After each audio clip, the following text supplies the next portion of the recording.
Olá, gente, tudo bem? Seja bem-vindo ao Negócios Cast, é o nosso terceiro episódio. E hoje temos como convidado especial o Caio Fraga. Ele que é sócio fundador da Aliar, né? Parceiro lá do BTG Pactual.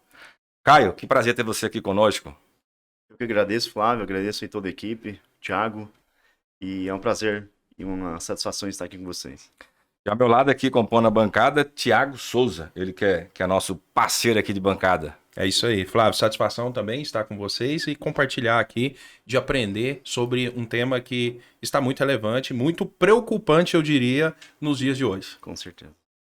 E Caio, conta um pouco aqui pra gente sobre a sua história, como é que você entrou aí, né, nessa vibe, né, de investimentos. Conta aí um pouco sobre a sua pessoa para o pessoal conhecer você. Claro, queria agradecer a audiência do pessoal de casa aí também. E sempre que a gente tem a oportunidade de trazer o assunto sobre o início da Aliar e do que a gente faz, né, entrega para os nossos clientes e também trazer um pouco aí sobre o cenário atual econômico, é sempre uma grande oportunidade para nós, até mesmo para contribuir com as finanças aí empresariais e pessoais aí de todo o público hoje brasileiro, né? Assim, falando um pouco da minha trajetória, né, eu sou goiano aqui mesmo. Nasci numa cidade que chama Itaguaru, é uma metrópole aqui de 5 mil habitantes, aqui a 100 quilômetros de Goiânia. E com 5 anos de idade, meus pais mudaram para Goiânia, né? Meus pais sempre foram comerciantes. E nisso, né, a gente teve toda aquela adaptação de pessoas do interior para a cidade grande, né? Toda aquela dificuldade. E eu cresci nesse meio de comércio, né? Eu lembro, assim, de 8, 9 anos de idade, tá chorando em cima de pilha de arroz, de feijão, aquilo, de certa forma, contribuiu para o que hoje eu tenho, né, como um certo espírito empreendedor e, de certa forma, do que a gente leva também no dia a dia do nosso trabalho. E nisso, acho que toda criança, adolescente, acaba repetindo aquilo que vê com os pais, né? Então, eu gosto de dizer isso porque o primeiro trabalho que eu tive foi na porta do supermercado dos meus pais, na época da Copa do Mundo de 98. A gente teve uma ideia ali, eu, meu irmão e um outro amigo, da gente vender laranjinha, né? Ou até mesmo suco que a gente vendia na porta do supermercado do meu pai. Eu aproveitava ali o público que vinha no comércio dele, a gente vendia aquilo e a gente, né, ia juntando dinheiro. Depois eu trabalhava ali junto com meu pai, trabalhava um fim de semana e era o dinheiro que ele dava ali pra gente comprar as coisas. E com o tempo, né, com o tempo depois, ali com uns 14 anos de idade, eu tive meu primeiro negócio junto com meu irmão, que foi um depósito de gás. A gente desenvolveu isso. Já com 14 anos? Com 14 anos. Foi o primeiro negócio assim, que a gente teve. Primeira sociedade. Primeira sociedade, entre Do família. Caio foi a venda de Surgia mais um empreendedor, né? na cidade de Itaguaru. Não, na verdade, isso já era em Goiânia. Em Goiânia. Já era Goiânia. E, assim, eu gosto de dizer isso, né, porque Não é importante. hoje, talvez, a gente tá onde tá hoje, apesar que tem muito caminho pela frente, né, mas tem uma história por trás. E vencer as adversidades que a gente vence no dia a dia, eu acho que o que contribui para a gente vencer isso é toda essa nossa história, né, que a gente conseguiu construir nesse tempo. Né? Então, com esse depósito de gás ali, a gente ficou ali, nem foi um ano e pouco, né? A gente já estava entrando no segundo ano do ensino médio, então já tinha que estudar todo dia. E a gente vendeu esse depósito de gás. E aí na faculdade, entrei, fiz a faculdade de administração. E só que foi um momento muito interessante da minha vida, né? Porque eu sempre sonhei, na verdade, ser guitarrista. Sempre fui viciado em música. A forma como eu entrei na igreja foi por causa da música, na realidade, né? A gente tinha um professor de violão lá que me convidou. Na verdade, ele me dava aula e ele me convidou para ir no culto, no fim do culto, para tocar na guitarra dele, que ele tinha. Então, pegava a guitarra dele no final de culto e tocava a música do Nirvana, por exemplo.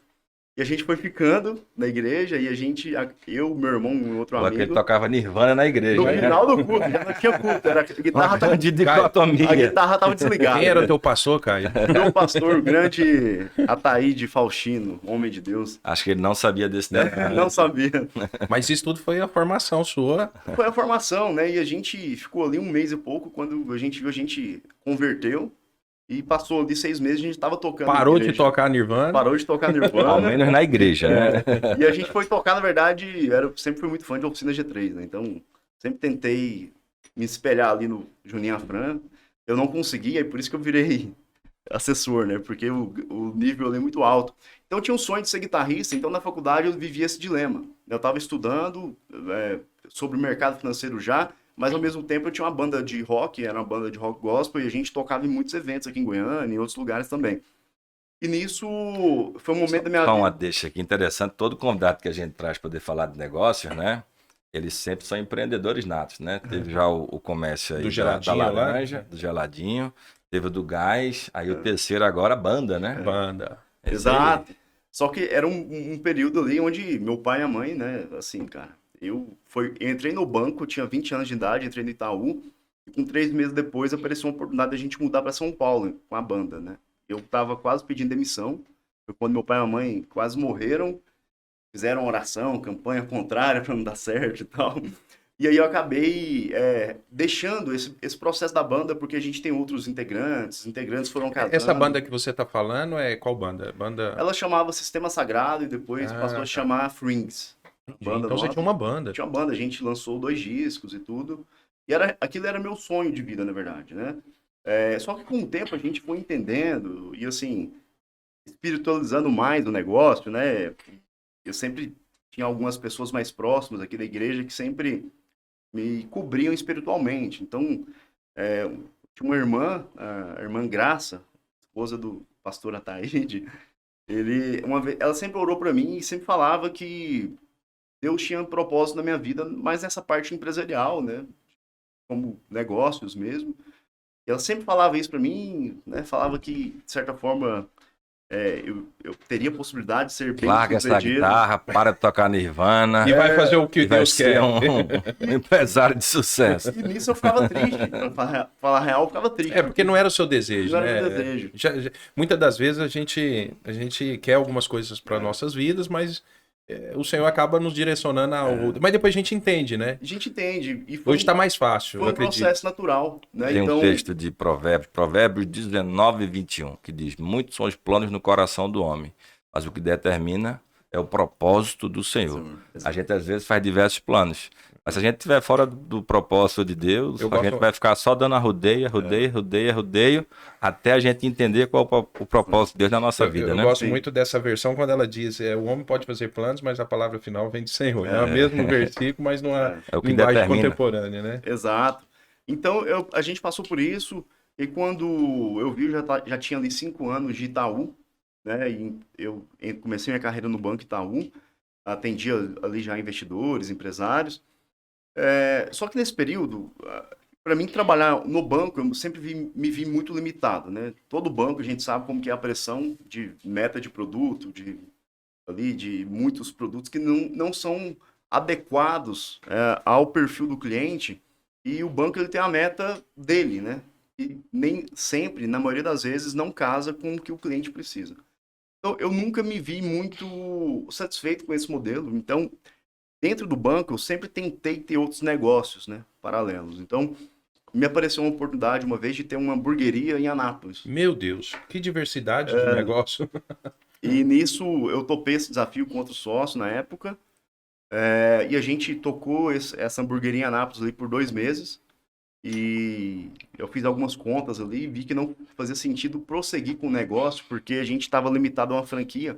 Não tinha como a gente alterar muitos preços e a gente estava dentro de uma região que o nosso produto não era competitivo com aquele preço. Entendi. E aí eu precisei, de certa forma, olhar para aquilo e falar, cara, não faz sentido, né? Então eu estopei a hamburgueria.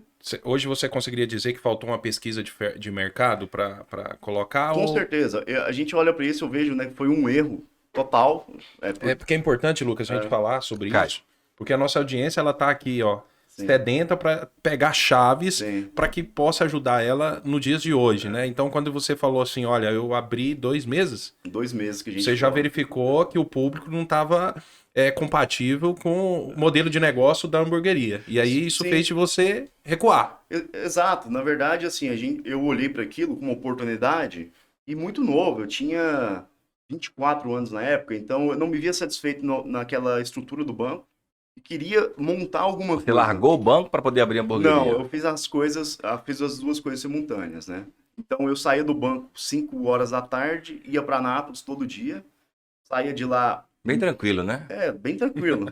Saía de lá 1 hora da manhã, voltava para Goiânia, ia pro outro dia, né, pro banco. E como é que você teve esse feeling assim, disse, agora eu vou estar na Aliar, fala um pouco assim essa tua sacada, E aí, pegada, antes da gente entrar no tema, né, alta de juros aí. E aproveitando aqui a pergunta do Flávio, e depois de falar pra gente como surgiu a Aliar e como você conseguiu fazer essa collab aí, essa conexão com o banco BTG Pactual, que é um banco, né? Uhum. Ele é mundial, É um banco, na verdade, de origem brasileira, porém hoje ele já está em vários países, ou né? seja, mas tem um mercado, uma parcela do mercado bacana no Brasil. Sim, é. Então, eu tenho essa curiosidade, já aproveitando aqui a boa Aham. pergunta que o Flávio fez. Tá, não, então, Bonitinho, né, o Thiago falando collab, né, gente? Que é isso, hein? É o cara São as do palavras, podcast. são as palavras do podcast. sim. E, na verdade, assim, até resumindo a história, esse projeto de Anápolis não deu certo, então, e aí eu voltei para Goiânia, né, em Goiânia, pro meu serviço, que era o Itaú, fui desligado do banco, Não teve jeito. não teve jeito, porque eu não consegui fazer nada ao mesmo tempo bem feito, então acho que quando a gente quer fazer muita coisa ao mesmo tempo, a gente tem que entender que a gente não consegue, a gente só tem 24 horas no dia, né? Então não tem como a gente fazer bem feito 3 coisas ao mesmo tempo, 2 coisas. E aí, passou 2 meses, eu entrei no Santander. E no Santander, eu fiquei ali quase 4 anos, né? E nisso, a XP Investimentos, aqui tem que falar da XP porque foi onde foi o próximo passo antes de a gente abrir o escritório via BTG, né? Então a XP vinha crescendo nesse modelo que a gente Isso chama em que ano, Lucas? 2017. Recente agora, Lucas. Caio. Aí, Lucas é o teu parceiro lá, né? O Do Lucas. Aliar, Um abraço aí pro Lucas, né? O Lucas deve estar Miranda. contente aí com a lembrança dele. Tá vendo aí? Você tá presente, Lucas. Você deveria ter vindo, hein, Lucas? E aí, Ele tá sem voz, tadinho. de 2017 para 2018, foi quando no Santander, fiquei ali um tempo e eu recebi a proposta da XP para iniciar um projeto de um escritório de assessoria aqui em Goiânia. Eu iniciei com esse grupo, éramos um grupo... É uma espécie de correspondente, Lucas, pra gente entender?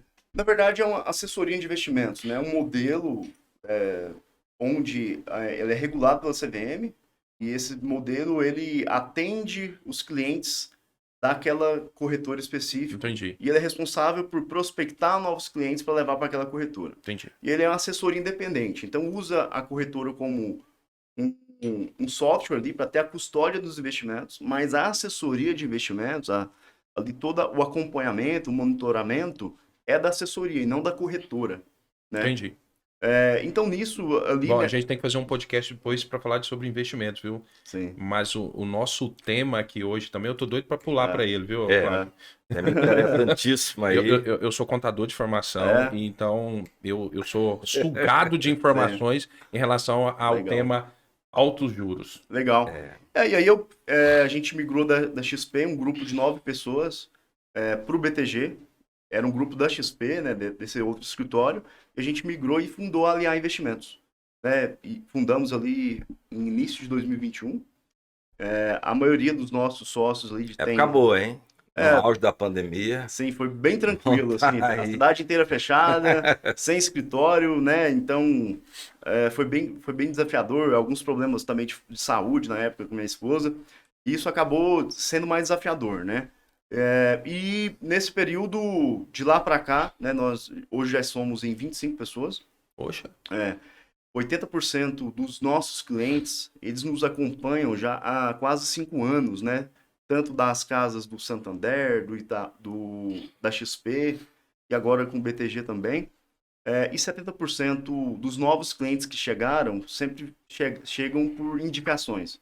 Então, é um trabalho que a gente faz mais individual mesmo, o assessor ali de investimentos, você pode ter no máximo ali 50 a 60 clientes em carteira. É mesmo. Então, é um atendimento muito exclusivo e personalizado, né?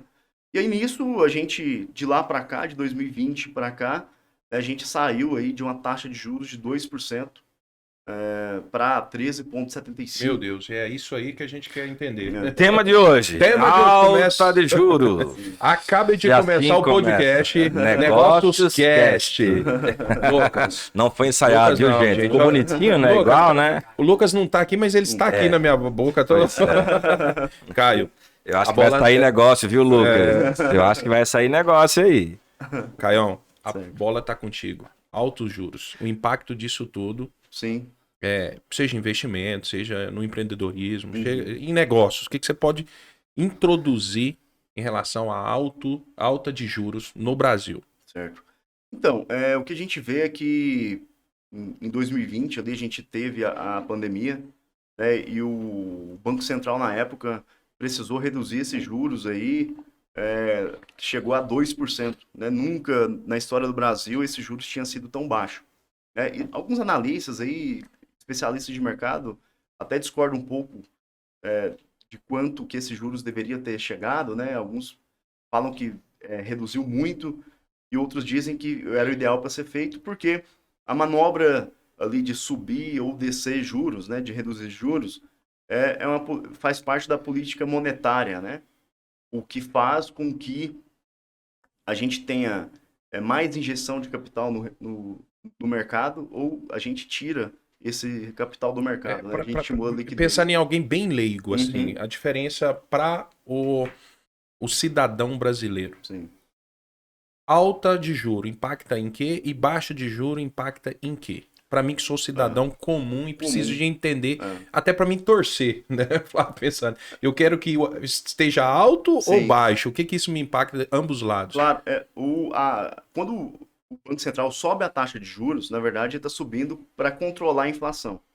Então, quando a inflação aí chegou, acho que quase 10%, em um período aí atrás, quer dizer que o brasileiro perdeu poder de compra com seu recurso, né? Então, aquele R$ 1.000 que ele tinha antes, passou ali um ano e pouco. Talvez ele estava a ponto de comprar o seu primeiro apartamento Exato. e aí com essa alta de juros ele teve que recuar. Teve que recuar, então se ele vai tomar crédito, né, os juros para quem toma crédito fica mais alto.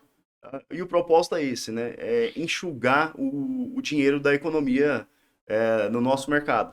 Então, quando a gente tira o dinheiro da economia, quando o Banco Central faz isso, o que precisa fazer? O que precisa acontecer? Os preços precisam parar de subir naquela velocidade que estava subindo anteriormente.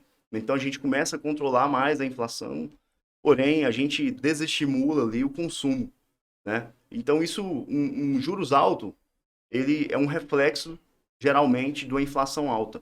A inflação alta, ela tira o poder de compra, principalmente dos mais pobres, né? Então, Ou seja, o alto juro ele impacta principalmente a família de baixa renda. baixa renda, com certeza, porque se você pega uma família de baixa renda, né, o percentual da renda dela que vai para as despesas básicas familiares, um percentual muito grande em relação à renda. E se ela está perdendo poder de compra nesse percentual, quer dizer que ela vai consumir menos. Se ela consome menos, e aí a gente sabe, né, que a classe mais baixa, o que acontece com ela? Ela vai parar, às vezes, de ter entretenimento, de investimentos, ou de consumir alguma coisa mais para lazer, e ela precisa focar mais na subsistência ali dela, né? Então, os pobres acabam perdendo qualidade de vida nisso. O rico, né, quem tem um poder de compra, um patrimônio mais elevado, ele consegue, de certa forma, proteger mais da inflação, porque ele acessa alguns produtos financeiros que vão protegê-lo da inflação, né? Ele vai fazer alguns investimentos, ele tem uma liquidez, então ele investe em alguns mercados, em alguns produtos ali que vai protegê-lo da inflação. Então, ele acaba conseguindo se proteger mais, e o efeito da inflação no que ele tem de renda e patrimônio não afeta tanto a qualidade de vida dele. Caio, qual é o termômetro? Para subir ou para descer? Se é que existe esse termômetro? Boa pergunta, Mas Flávio. você fala o ponto da tomada de decisão do Banco Para Central. subir ou para descer? Existe todo um cálculo, né, econômico ali do Banco Central e seus analistas, mas o que a gente sabe é sobre a política fiscal, né, do governo, que é sobre isso que eu acabei de dizer. Então, se a inflação está alta, se a gente tem um governo que talvez ele tende a gastar mais do que um outro governo, né? Quando a gente pega aqui um pouco Comparativo de governo, comparativo, né, política. Bolsonaro e Lula, né? A gente tem uma mudança de estratégia, né? O Bolsonaro tinha uma preocupação com o limite ali, o teto de gastos, né? E o Lula com seus ministros ali, já quer mudar isso, já não quer respeitar isso. Então a gente vê... Pois é, mas isso aí, ele dá mais poder de compra. A Ele, política do atual governo, ele incentiva mais o poder de compra. então, porque no Bolsonaro, ele se tornou o Banco Central independente. Entendi. Então, na época do Bolsonaro, até então, anterior a ele, o presidente, ele indicava o presidente do Banco Central. E quem define os juros é o presidente do Banco Central. Né? Uma vez aliado ao governo, Sim. isso fica muito conectado. Fica muito conectado. E aí agora o Lula assume no momento onde o presidente do Banco Central era o presidente do Banco Central da época do Bolsonaro. Né? Então a gente vê muita coisa hoje na mídia, onde o PT, o Lula e todos os seus parceiros ali, de certa forma, começam a criticar o presidente do Banco Central, porque os juros ainda continuam altos. Entendi. Tá, mas por que os juros continuam altos na percepção do presidente do Banco Central, que é o Roberto Campos Neto? Porque na percepção dele ainda a inflação não está totalmente estabilizada, o governo também possui políticas de ter mais gasto público, né? Isso impacta. Isso impacta totalmente, porque se a gente tem um governo mais gastador, né, do outro lado aqui a gente tem o Banco Central tentando conter isso através de um juro mais alto, mas do outro lado o governo ainda está gastando mais. O Banco Central, só para a gente entender de uma forma muito simples, simplória, ele é como se fosse o consultor financeiro, o gestor financeiro do governo, ou não se encaixa nisso? Ele é responsável, porque assim, dentro do Banco Central... É ele que limita, é ele que senta lá com o governo e fala, ó, não é bem assim não, vamos tomar cuidado aqui. Você não tem isso tudo não para gastar. Ou não é exatamente assim? Não é exatamente assim, porque o governo ele tem suas políticas econômicas, né? Que entra ali o Ministério da Economia, o Ministério da Fazenda. Agora o Banco Central, hoje, ele é independente, porque é como se fosse assim, o governo ele está gastando muito. Né? Então isso vai gerar mais inflação. Isso vai tirar o poder de compra das pessoas. Porque para o governo, né, para ele gastar, de certa forma, quando ele não tem um teto de gasto para cumprir, é mais simples, né? Então posso sair fazendo políticas que às vezes são boas para a sociedade como um todo. A gente está falando aí, só para a gente entender, um ProUni, o Casa Minha Vida, esses programas sociais? Então, não só isso, né? Os gastos públicos do governo de forma geral. Cartão corporativo. Pode entrar também. Então, tudo isso, né?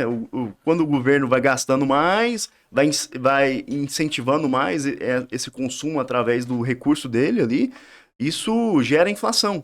E aí o que acontece? O Banco Central Independente olha e fala, olha, eu vou ter que elevar um pouco mais os juros aqui, ou manter ele mais alto por um tempo, para conseguir reduzir o consumo na outra ponta. Né? E até no atual governo, na atual circunstância econômica que nós estamos hoje, Caio, o que você acredita que vai acontecer nos próximos, sei lá, 12 meses? Porque eu imagino que você tem um conselho aí de estudo muito forte por conta da tua atividade. O que o teu pessoal tem falado sobre os próximos 12 meses em relação a não só a alta de juros, mas a qualquer expectativa financeira do mercado econômico aí para os próximos 12 meses? Assim, bem assim mesmo. Assim. O que eu mais o Flávio aqui, todo mundo que está nos assistindo, pode esperar para esses próximos 12 meses? Apesar que, assim, fazer análise não é Pega muito... empréstimo agora ou aguarda? Depende de como que esse empréstimo vai estar vinculado à taxa de juros, né? Porque o que acontece? Com essa transição de governo e com todo o discurso que o novo governo trouxe, ele gerou algo que a gente chama no mercado de pressão inflacionária. Então, a inflação, hoje, ela está mais controlada do que há um ano atrás, vamos dizer. Porém, com as falas do presidente ou do ministério, ou de alguns outros ministros, que dá a entender que o governo vai continuar com políticas de maior gasto público. Ainda estão mantendo essa linha? Estão mantendo essa linha porque o mercado ele não se posiciona apenas sobre aquilo que está acontecendo, mas aquilo que vai acontecer. Então, o mercado precifica isso. Né? Entendi. Então o mercado precifica o futuro daqui um ano e pouco. E quando o mercado precifica isso, ele entende que pelo discurso do governo, talvez teremos problemas com a inflação não vai bater a meta dela. Pois é, mas isso para nós é terrível, essa expectativa Totalmente. negativa, de preocupação, de incerteza. Gera uma ansiedade aí. E aí isso, incerteza, ansiedade, tudo isso gera volatilidade no mercado. Então, quando a gente tira a previsibilidade dos negócios, o que acontece? Para a gente tomar risco, né, esse custo de oportunidade para tomar risco, ele fica maior. Então, com juros altos, a gente deixa de estimular o investimento na economia real, né? Porque se você tem hoje um capital, e esse capital está rendendo ali no banco 15, 16% ao ano, parado, né? Para você tirar ele dali para abrir algum negócio, né? Quanto que esse negócio teria que dar de retorno para você tomar o risco, né? Para você fazer esse investimento. Aí a gente associa isso à atual instabilidade gerada pelo Supremo Tribunal Federal em relação à parte tributária. Então a empresa vai pensar duas vezes, né? Ou melhor, quem quer empreender vai pensar duas vezes em relação a montar negócio. A gente tem toda a crise lá na China que está impactando as a importações. crise na China. A gente vê também toda a instabilidade gerada em relação à volta, retrocesso, em relação a um monte de processos, em relação às questões trabalhistas também, que vem sendo reformulada em relação a conquistas que foram adquiridas em relação à reformulação da CLT e Sim. etc. E com dinheiro parado gerando aí 16% já. Hoje você montar um negócio para você poder ter aí beirando 20% é muito risco. É muito risco, é muita carga de trabalho para chegar lá e ganhar 4%. Sim. Na verdade, se for para abrir um negócio, se ele ficar abaixo hoje do que a Selic entrega, né, 13,75, 75, 75 a Selic. Então, se for para ter um retorno de algo, para tomar um maior risco, para ter um retorno abaixo disso, não faz sentido a gente abrir. Então, o investidor, na hora de tomar o risco, ele faz a conta, né? Então, Caio, aqui, ó, a gente já tem uma chave aqui que a gente pode dar atenção. Você tá com dinheiro aí. Você faz aí um modelo de negócio.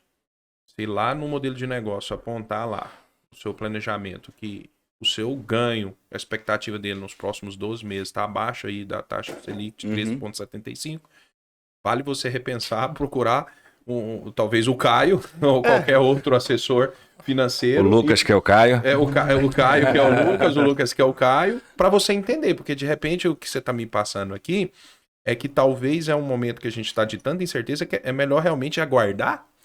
Eu diria que é um momento mais dedicado para fazer movimentos mais arriscados, né? Então, eu tomaria mais cuidado. Se fosse para montar um negócio, eu iria mais a fundo, iria fazer um belo plano de negócios. Cara, mas aí você tá trabalhando contra a minha profissão, cara. Eu preciso de abrir empresa. Depois a gente fecha. Depois a gente fecha. Mas assim, eu acho que o empreendedor, né, ele que é nato, o empreendedor que vai ter sucesso, independente desses juros altos... Dessa especulação ou não, sempre tem alguém aí que tá põe as caras, a curva A, B, C ali. Exatamente. Ele que é conservador, né? Tem que repensar, né? Tem que repensar, acho que vai muito no momento de vida, né? Você pega alguém ali que talvez passou por um momento de liquidez e tá com seus 60 anos de idade e que já tá mais ali na parte que a gente chama de transmissão de patrimônio ali, pensando nisso, né? Será que faz sentido eu tomar um risco nisso? Né? Será que faz sentido, inclusive, dentro do nosso segmento, investir na Bolsa de Valores? Então, saiu um dado há 2 dias atrás que o Ibovespa, que a taxa de juros, a Selic, em 10 anos, ela rendeu o dobro do Ibovespa. Pois é. Então, assim, até um recado, né? Porque, às vezes, investir em Bolsa de Valores, investir em ações, isso a gente tem que analisar muito bem, porque nesse cenário de juros altos, muitos setores são afetados. Né? Setor de construção civil, varejo, de bancos, talvez pode ser afetado, dependendo, porque isso aumenta a inadimplência dos bancos. Então, quando a gente olha para isso, né, e a gente pega o histórico brasileiro, os juros altos sempre foi muito presente, né, na nossa economia. Independente do governo. Independente do governo, a gente teve a redução no governo passado, mas se a gente pegar a janela aí dos últimos 10, 15, 20, 30 anos, ainda assim a nossa média de juros foi muito, muito maior do que países desenvolvidos, né? Então... Eu tenho uma pergunta, Flávio. Tem a pergunta? Eu tenho. Você Eu ia deixa falar do eu Catedral Business. Vamos falar mas a última pergunta, assim, eu tô pensando assim, naquela pessoa que tem dificuldade de entender sobre aquilo que a gente está falando aqui. Para uma pessoa que não conhece sobre a importância de altos juros, de investimento, de tal, o que ele se aconselharia ele acompanhar? Ele tem que acompanhar o quê? Ele vai aonde? Onde que ele tem essa informação? Ó, é importante que você acompanhe o site tal, lá ele vai informar a taxa Selic, lá ele vai controlar, vai te informar a inflação. O que ele precisa saber? Inflação, juro alto, como é que funciona isso? Eu acho que assim, o entendimento do mercado não é algo complicado. Se informar, né? Existem hoje inúmeros portais aí de notícias voltados para o cenário econômico. Mas eu acho que também, assim como muitas outras profissões, quem tem um capital entende que precisa rentabilizar ele acima da inflação, ele precisa continuar mantendo o poder de compra dele ou ter um ganho real acima da inflação. Se ele parar a atividade laboral dele para gastar o tempo dele, vamos dizer assim, para estudar algo que vai ser novo para ele, talvez é melhor ele terceirizar isso, né, e procurar um profissional. Aqui nós somos assessores de investimentos. Eu levantei a bola e você chutou a bola. É isso aí, viu? Porque é claro que a pessoa tem que ter entendimento. Mas ele tem que ter, mas esse nível de esforço que você está falando para ele tomar uma decisão, sempre é bom buscar um profissional da área. Assim como é com a parte jurídica, a parte contábil, na área de saúde, também, o que você está me dizendo aqui, se confirma na área de investimentos. Na área de investimentos, claro, sempre procurar entender outros setores, né? Então, a gente vai no médico, e aí a gente escuta um médico, vai em outro, são uma, duas, e vai pro Google. 3 opiniões, e vai no Google e aí descobre que tem câncer. Tô brincando. Entendi. Mas, boa, vamos pro Catedral Business. Vai acontecer agora, tá chegando o grande evento, Catedral Business. Eu queria que você falasse. Tiagão, fala aí pra gente. Você viu lá o ano passado, não foi? Antes da gente poder falar aí a data, fala como é que foi aí. Você não teve lá, não? Não, eu cheguei agora nesse movimento, né? Tô todo empolgado. Gente, olha só. Nos próximos dias 10, 11 e 12, agora de março, né? Vamos ter aí a segunda edição do maior evento de empreendedorismo, tá certo? De Goiânia. É o Catedral Business. Vamos ter aí 7 personagens que querem te ajudar a transformar sua vida, seu negócio. Se você quer mudar de nível, esse evento é para você. E detalhe, esse ano o evento vai ser gratuito. Boa. A gente tem visto aí que tem muita gente precisando de ajuda. Então, nós do Catedral Business, que já somos empresários de sucesso, a gente se juntou e vamos patrocinar esse evento para você que precisa alavancar o seu negócio. Então, juntamos diversos patrocinadores para poder transformar a sua vida. Então, corre lá no nosso site www.catedralbusiness.com.br e faz a sua inscrição. As vagas são limitadas, tá certo? O nosso espaço lá ele só comporta 1.000 pessoas. Tem muita gente que já está inscrita lá e você precisa fazer sua inscrição de imediato, hoje, tá certo? Faz sua inscrição hoje. Vai ter muita gente boa lá falando sobre temas diversos. Marketing digital, tá bom? Eu vou falar estarei lá falando sobre um tema lá sensacional também. O Caio vai estar lá falando, né? Ele vai estar já aqui falando aqui um pouco sobre esse tema dele, que também tem a ver com alta de juros, né? Sem falar no network, né? Eu quero falar sobre o network também. O evento, a proporção de network que você tem condição no evento de conectar com pessoas que vão te ajudar. Eu vou estar falando lá sobre empreendedorismo em tempos de crise. Será que você sabe como empreender em tempos de crise? Eu vou te ajudar a sair dessa crise, hein? Então vai lá que eu vou estar te ajudando. 10, 11 e 12 de março. Caio, fala um pouco sobre o teu tema. Sim. Quais são as tuas perspectivas para poder estar nesse evento? Você vai estar lá palestrando, tá certo? E joga aí para o nosso pessoal coisas positivas para que eles possam entender que eles não podem deixar de estar participando desse evento. Sim. Eu assim, né, eu fui da Catedral há alguns anos e eu acho que esse evento é muito importante, principalmente na questão de networking. E eu acho que todo empresário, quando vai procurar alguém para contratar também, né, ele sempre procura ali boas referências. E se a gente está no network de pessoas que a gente considera e admira, isso fica mais fácil. Mas eu vou tratar sobre o assunto mesmo da alta taxa de juros. Né? Eu sei que é algo que preocupa as pessoas, mas para quem hoje está líquido também, é uma oportunidade de evoluir o seu patrimônio, né? Aproveitar desse juros alto, e a gente consegue levar alguns exemplos de como que ele pode fazer isso, adquirindo títulos vinculados à inflação, ou alguns setores também aí de empresas, mais no lado de tomar risco mesmo, né? Mostrar como que isso pode afetar os caixas das empresas também, né? O que gera de bom, o que gera de ônus. Então a gente vai levar uma perspectiva sobre isso. Eu tenho certeza que vai agregar aí pro pessoal de casa, com certeza.